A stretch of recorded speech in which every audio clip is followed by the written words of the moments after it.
Hello, everyone, and welcome to another episode of the Deadhead Cannabis Show. I'm Larry Mishkin of Mishkin Law in Chicago, and I'm joined today by my co-host, Jim Marty in Colorado. Jim, how you doing today? Very good today. Things are good. Hot day here, 96 degrees. I'm in Denver. A lot of fun stuff going on. You know, we're still full capacity concerts. That's excellent. Heading up to Red Rocks Friday afternoon for Tedeschi Trucks for another sold-out show. Oh, my goodness. I saw you at Red Rocks at Tedeschi Trucks 2 years ago. Right. Yep. Hard to believe. It's already 2 years, but that's a great show to go see. You know how much I love them. Well, we have a fun show today. Rob Hunt is with his family on vacation and hopefully having a very nice time. So it's going to be just like the good old days, and Jim and I are going to drive this train today. We've got a little bit of marijuana news to talk about.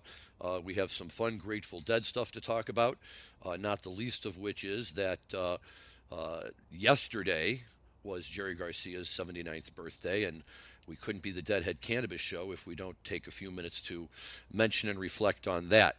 But let's start off on the marijuana side. And Jim, it seems like pretty much ever since this podcast began, my news and updates from Illinois were always very dreary. No licenses being issued, no information as to when that might happen or what might take place. And lo and behold, just a week or two ago, the state came out and surprised everybody by announcing a whole number of licenses for craft grow, for processing, and for transportation. And if all holds according to form, tomorrow is supposed to be the first of the planned 3 lotteries to start handing out the licenses for dispensaries, which were supposed to have been handed out in April a year ago. So to say that people are very excited and happy to finally be finding out would be an understatement. It's very, very exciting times here, and the hope is that with these new licenses being awarded, it will really allow the Illinois program to kind of take off and just really grow to the size we all know it can be. Yeah, when do you think they'll actually be open and have sales? Well, it's a good question. It's interesting because under state law, the people who are awarded the licenses are supposed to be up and operating within 6 months. You're given 1 6-month extension for good cause shown, but pretty much they want to get these folks up and operating as soon as possible. I imagine the dispensary folks won't take too long. The real question will be how long will it take for the craft grow to really get those first set of plants out the door. So hopefully, we'll be able to move quickly. And I would like to think that by the beginning of the new year, if not soon thereafter, Illinois adult use purchasers will have a much wider variety and options available to them. Well, that's great. Yeah, to build out a retail cannabis store, you can do that in a matter of 60, 90 days. But yeah, cultivation, I'm working on projects with my clients that it's a full year to first harvest. And that's if everything goes right. Yep, that's a good point. And 6 months might be optimistic for some of these guys. So, oh, God, but, yeah. The good news is at least that up to this point, the medical cultivators have done a fairly good job of keeping us supplied. Not a perfect job, which is why we'll welcome these new cultivators coming in. But certainly I think till they get up and running, and of course the medical cultivators will love the fact that there's going to be that much more shelf space for them to display all of their products on. So we're very optimistic and looking forward to the expansion of this program. Well, that's great. But yes, when it comes to cultivation, you have a whole host of different levels of government that can cause delays. So, you get your license or approved finally from the state. Now you're dealing with local zoning. You're dealing with the building department. You're dealing with building codes. Then you have the fire department who's going to come in and make sure you have a proper sprinkler system before you can go anywhere. So, yeah, there's all kinds of delays on the cultivation side. Yep, and look, I guess it's to be expected, and like anything else, the good news is the licenses have been issued, so we'll be looking to see if how quickly these guys can really get up and moving. But it's wonderful to have adult use in Illinois. It'll be even more wonderful when the program expands like that, and our options and choices just grow exponentially, as we are all hoping they will. What's the latest out in Colorado? Oh, sales are good. Several of my clients talk about not quite as good as last year. Others are saying things are better than last year. I think overall we'll do our 2 6.2 billion in sales this year, legitimate sales. So a lot of people think or some of my clients are saying because of COVID last year, they really had good sales with all that unemployment money and people staying home. But yeah, it's up and down. Prices wholesale for a pound, 1450 to 1600 for very good cannabis. Well, I have to tell you, I'm very interested to see what's going to happen to the overall legal cannabis market because following these wildfires that are happening out in Northern California and Oregon, I was just reading a story the other day about how the Napa Valley wine growers have to be concerned about this, but of course so do the marijuana growers, and a lot of those guys up in that part of the world are the black market that supply a large amount of the marijuana that gets sold around the country outside of dispensaries. And if their crops are affected negatively by that, that could be a real boon for the legal market if the black market supply dwindles. Yes, yeah, that could be a concern. Of course, a lot of that's, fairly low quality outdoor, I would say. Yeah. Well, either way, it's something that we have to be looking at, and certainly if you're legal or illegal out in that part of the world and you're trying to do outdoor growing, well, I guess even indoor growing is potentially affected as fast as some of those fires move around. That's really something to see. But hopefully everybody will come out of that okay, and that the marijuana market will not suffer any negative repercussions as a result. Yes, we got very hazy skies both here in Colorado, and then I was up in my parent company, Minnesota, last week. They're very close to Canada, and very hazy skies up there from the forest fires in Canada. Yeah, that's what I've been hearing.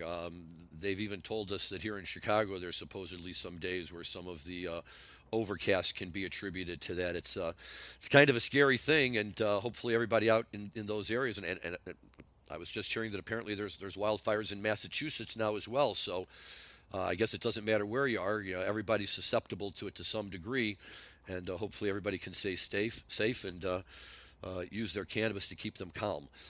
The other big news, Jim, that I see out there right now, and I know we've all kind of talked about this a little bit and hinted around at it, but one of the interesting side effects of the 2018 Farm Bill, which legalized hemp and CBD, is that it set the zero point 0.3 standard for THC. So this recognizes that hemp plants do in fact have delta 9 THC in them. And what a number of processors were doing is they started taking the CBD and converting it into delta 9 THC in the legal marijuana market. The state of Washington has now come out and told the marijuana processors that they are not allowed to do that. They cannot convert hemp-derived CBD into delta 9 THC in the legal cannabis market. That's a move that certainly the marijuana cultivators are going to be very happy about, because I know they've expressed concern in Illinois and in other states that the legal hemp market gets an unfair advantage because a certain percentage of that THC is considered legal. And if you gather up all of that legal THC, all of a sudden, you're doing pretty good for yourself, and you don't necessarily have to go purchase at a dispensary. Yes, it's a very blurry line. Even real marijuana is shipped across the country from states like Oregon, and they just say it's hemp until it gets to its ultimate destination, but it is for the illicit market since there's no intrastate trafficking, of course. All the states are silos. But yeah, I have an extractor up in Fort Collins, and they do a great job, and I've been getting samples of Delta 8 and Delta 9, and Delta 8 gummies are just wonderful for sleeping. If I take one before I go to bed, I just go into a deep 8-9 hour sleep. Yeah, no, Delta 8 has been a real discovery, and that's been an issue too, I know, talking with clients in the marijuana industry who are concerned about the prevalence of Delta 8 THC and what impact that could potentially have on their business. And it's interesting because as we talk about it in Illinois, the marijuana guys tried to push through a bill, a new hemp bill that would really restrict what the hemp people could do and put into place some pretty severe penalties. And I reached out to the marijuana people on behalf of some of the hemp people. And my position on this, Jim, is that rather than the marijuana people complaining about the quote unquote, advantages or benefits that hemp has because it's legal, and therefore trying to pull the the restrictions on hemp down to the marijuana level. Let's do it the other way. Let's bootstrap the marijuana people up to the hemp level and demonstrate, how well this can all work together. In other words, hemp and marijuana don't have to be on opposite sides of the coin. They can become partners, and I think improve the market for everybody. Yes, well, and it's all one big family in the end. So there's people who like low THC. I know that people who like the pleasure of just smoking, just they buy their $80 bags of an ounce of shake. Right. I'm a big fan of Harlequin, right, which is very, very low THC and very high CBD. And, I think that there's always going to be room in this market for the marijuana people and the hemp people, and that, everybody will be a lot better off as soon as they figure out how to work in harmony with one another as opposed to, thinking that somehow they're at odds with one another. Agreed. Musically, as I said, I'm looking forward to Tedeschi Trucks this weekend, Friday night, actually. Tedeschi Trucks is going to be huge, but talk for us a minute, Jim. Tell me a little bit about what's going on with your son's band. You were emailing us about this, and I want to get that story out because that sounds really exciting. Yes, he's in two bands. One's called Kings of Prussia. Jack's a very talented keyboard player. In fact, he's one of the leading keyboard players here in Denver, and he gets asked to do gigs almost 5-6 nights a week.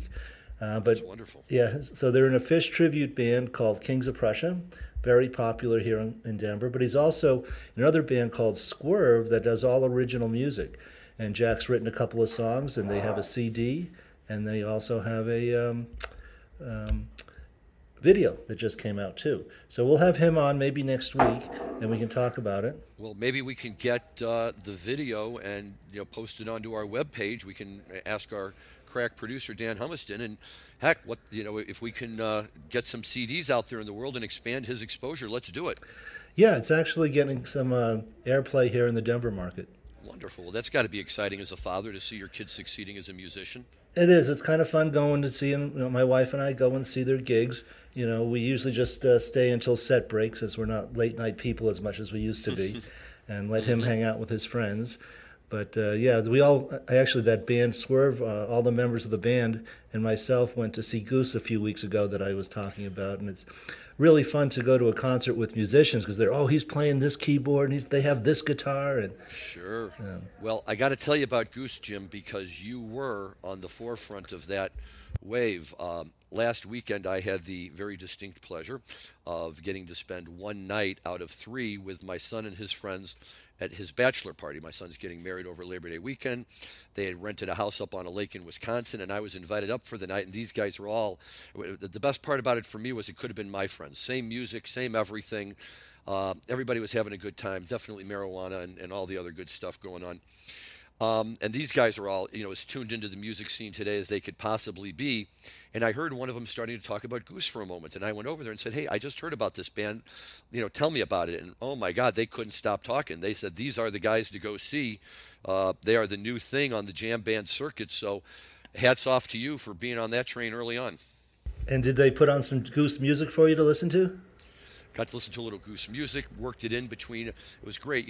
Half the group wants to listen to Fish, half the group wants to listen to the Dead. So, a lot of good alternating going on back and forth. But, yep, good music. Well, as we mentioned, I think last week for our fans out there listening, check out, if you can find it, the Goose doing a cover of Peter Gabriel's In Your Eyes. Okay, we'll make a point of that.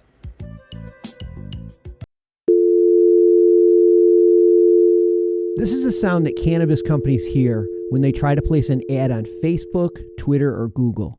The tech overlords' arbitrary discrimination against our industry is unfair, but until they change their restraint of trade policies, we need an alternative way to share our message with our customers. Cannabis podcasts are one of the last advertising platforms not controlled by the tech monopolies. And for as low as $9.99 a week, cannabis companies have the freedom to play their uncensored commercials to customers around the world. Don't let the tech bosses dictate how you run your business. Go to PodCONX.com, that's PodCONX.com, and for just $9.99 per week, you can go from this to this.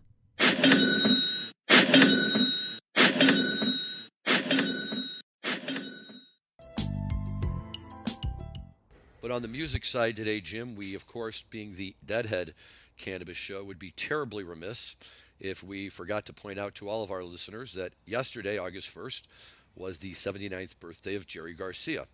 And hard to believe that he's been gone for 25 plus years now. Hard to believe, relatively speaking, how young he was when he died. And it's moments like these when we get to his birthday. I think that all of us deadheads of a certain age who really cast our lot with Jerry and dived into that headlong, due to a love and appreciation of everything he did. We just have to take a few minutes and stop and think about that. And it's a good thing, I think, to have those thoughts. Sometimes they can be a little bit sad, but at the end of the day, he had a profound impact on so many people's lives that it has to be remembered and it has to be mentioned every chance we get. Yep, only 53 when he passed away, so he'd be well up into his 80s if he was still with us. Surprising to see, Phil Lesh in his 80s now with a pretty rigorous tour schedule. I'm looking forward to seeing hopefully 2 of the 3 shows here in Colorado in September. And there's a couple of really good books out there on Stanley Owsley, Bear. One of the books is called Bear. And then the other one is Owsley and Me by Roni. I'm trying to think of her last name. Oh, Stanley. And she has incredible stories. So it's funny, you read the first book about Bear, and he and his relationship with Jerry Garcia and what he did for the Grateful Dead and how he batched millions and millions of doses of LSD. From the man's point of view. And then you read Roni Stanley's book, and it's much more from the feminine side of things. She remembers what people were wearing the first time she had sex with them and things like that, of course, only a woman would remember.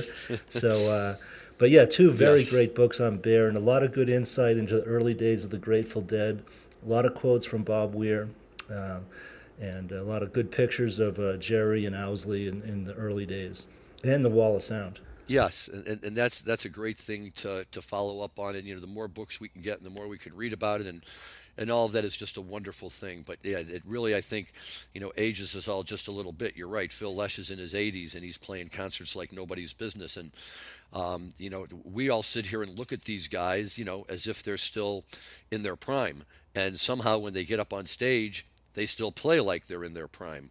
The best example I saw was a few years ago when we went and saw Warren Haynes' group coming around doing their recreation of The Last Waltz, and they brought out Garth Hudson towards the end to play keyboards on Chest Fever and a couple of other tunes, and the guy could barely walk.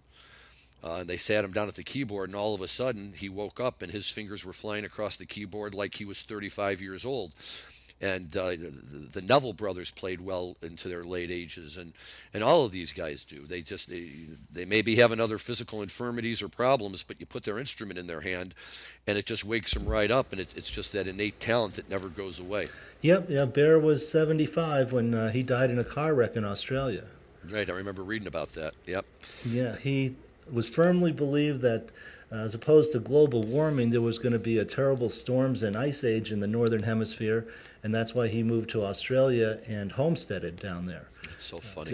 Slid off the road on a rainy, muddy road because he lived way out in the wilderness.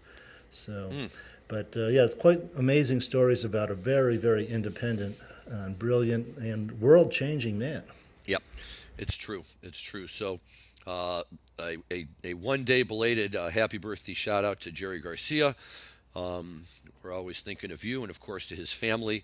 Our thoughts are with you as well, because we all know how important Jerry was to everybody, and the more we can pass that along. And again, that was the fun part about, for me at the bachelor party. Obviously, these kids are all too young to have ever seen the Grateful Dead, but to be able to talk about it and share the stories and what it was like when he was up there playing, and all of that is just really, really special and really a lot of fun. And I'm very thankful that I was around at the right time and got to be a part of it. Yes, my coffee cup says I may be old, but I got to see Jerry Garcia on stage. That's what it's all about. Now, speaking of the Grateful Dead and Jerry Garcia, on the first week of August 1971, the Grateful Dead played a few shows. One of them was in San Diego, another was at the Hollywood Palladium, and then a couple of weeks later, they played a show at the Auditorium Theater in Chicago. These are all great shows, and in a minute, we're going to be listening to a musical clip from the Hollywood Palladium show because it's such an outstanding show. But there's a special significance behind all of these shows, and given that this is the 50th anniversary of these San Diego and Palladium and Chicago shows, it seemed like a really good time to talk about this story because it's one that I don't think a lot of Deadheads really know or really appreciate. In 1971, or going into 72, when the Grateful Dead realized that they were going to have to be making a change at keyboard, and some point along the way, they met Keith, and they determined that he was going to join them. But before they went out on the first tour with Keith, Jerry gave Keith a box of what was tapes from most of the band's 1971 summer tour. And the purpose of giving Keith the tapes was so he could go home and listen to them and learn how the band played and be ready to go on tour with them. Keith's wife, Donna Gauchow, says that it's really kind of ironic because Keith never listened to the tapes. He just put them in a box, and he wound up storing them on his parents' houseboat. He had a houseboat. He was on the houseboat, and that's where he decided he was going to keep the tapes for the time being. But he never listened to them. He never had any use for them, and they just sat there.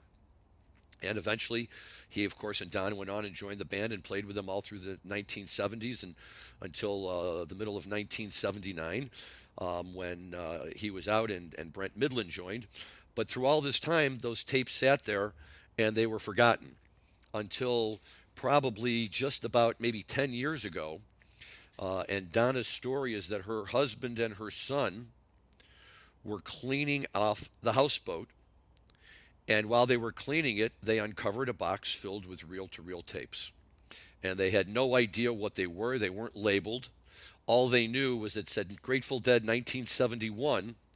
So obviously being connected to the family, they got the tapes over to Dick LaVatla and the Grateful Dead crew, who sat down and started going through all of them and realized that this was the missing 1971 summer tour that nobody had been able to find. And nobody had known what had ever happened to the tapes until this whole story came out. So all of a sudden, the Dead were sitting on some Betty boards from the early 1970s that nobody had. In fact, according to Dennis McNally, up to that point, the band hadn't even been able to find audience tapes of those shows. So this was a huge, huge, huge discovery. And Dick LaVatla, being the genius that he is, had the very difficult job of having to listen to all of this music and figure out what was the best. And he took that time for all of us and put together Dick's Picks 35, which has the full show from San Diego on August 7th, a good chunk of the show from the Chicago Auditorium Theater, and about 7 or 8 tunes from the Hollywood Palladium on August 6th.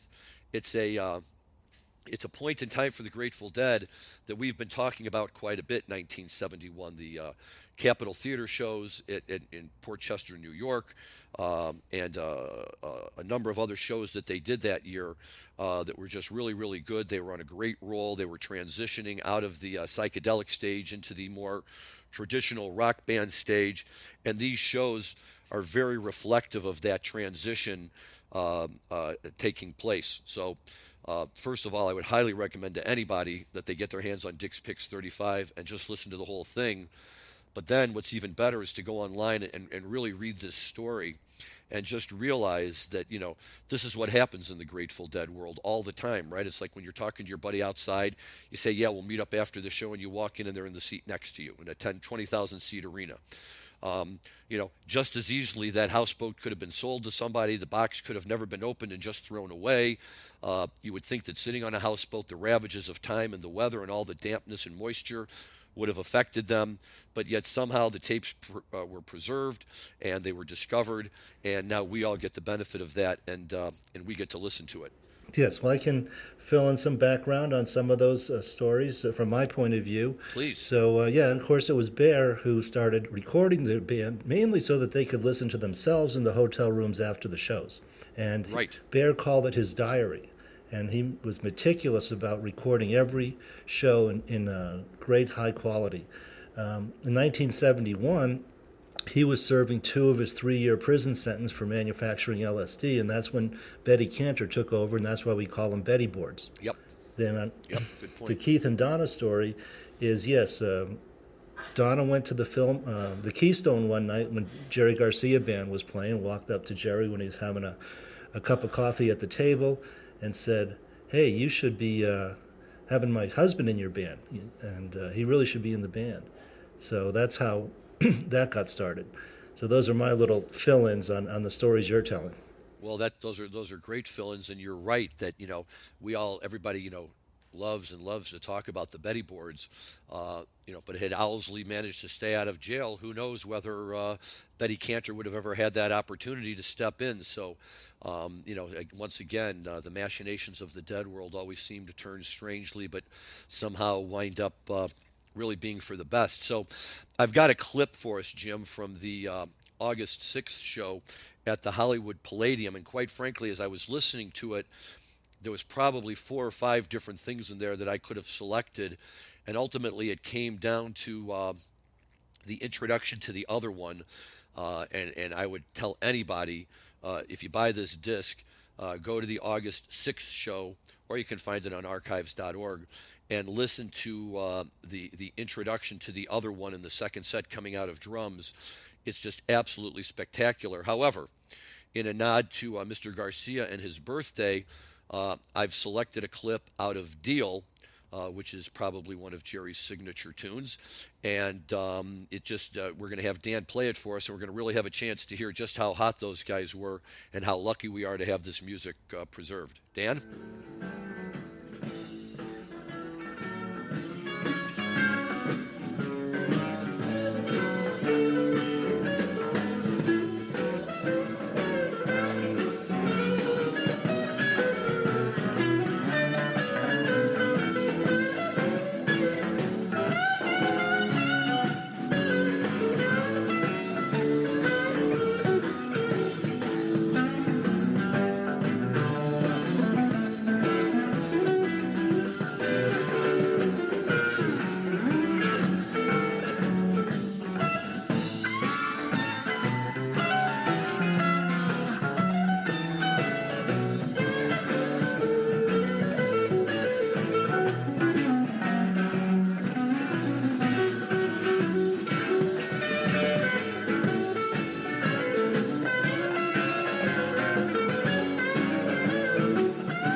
Jim, I got to tell you, that's about as good as it gets. Deal, I always think of as if you have to name one tune that just, Jerry completely identifies with, Deal is it. And my difficult love affair with Deal is I love to hear it, but when you hear it, you always knew it was the end of the first set.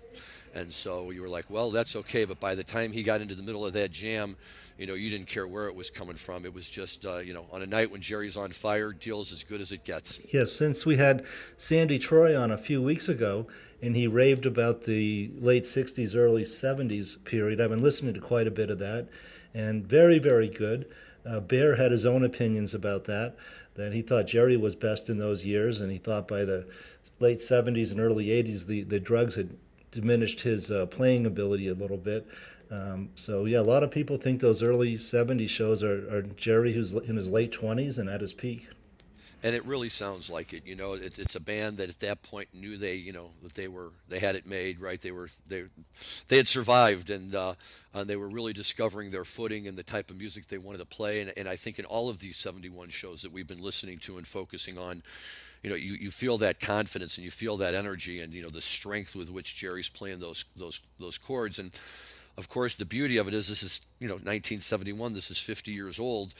And, those notes and those chords are as familiar to us today as they were back then. And it's such a distinctive sound that he created. And no disrespect at all meant to John Mayer, who's done a fine job with Dead and Company. But I think that it's a sound that's just impossible to completely be able to copy. There was just such a uniqueness about it and his ability to do it the way that he did it. And people ask me sometimes, don't you ever get tired listening to all this Grateful Dead music? And my response is, there's not enough time to listen to all the Grateful Dead music I want to listen to. Yes, I agree. So that's all I have for today, Larry. Well, good, Jim.